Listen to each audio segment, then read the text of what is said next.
Elle était plutôt jolie, la journaliste.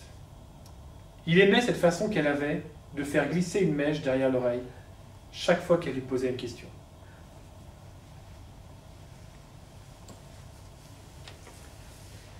Comment vous en êtes-vous retrouvé là? Enfin, je veux dire, comment en êtes-vous arrivé à...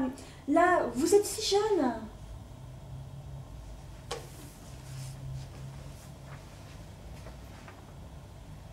La journaliste attendait sa réponse, jambes croisées, mèche bien en place, picotant nerveusement son bloc-notes avec la pointe de son stylo.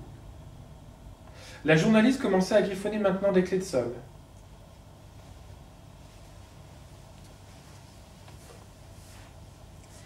Commencez par votre premier souvenir. Ça peut aider. Tout a commencé au 11 rue Saint-Paul, Paris 4e. Et qu'y avait-il à cette adresse? Le musée de la magie. Pour un gamin comme moi, ce musée représentait un paradis terrestre. La plus belle chose qui puisse exister au monde. Et ce qui était encore plus merveilleux, c'était le visage de mon père, qui semblait retrouver une jeunesse, un sourire de môme au milieu de ce bric-à-brac de pacotille.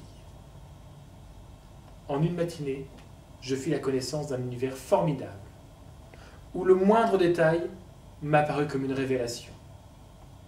Ce monde était le mien. Ils vont venir me chercher dans 5 minutes. Je crois que nous devrions continuer plus tard. Enfin, si cela vous intéresse. Mais accepteriez-vous que je repasse pour un autre entretien? Je souhaiterais proposer à ma rédaction 4 pages sur vous. Alors, c'est d'accord? Oui, bien sûr, Isadora. Au revoir.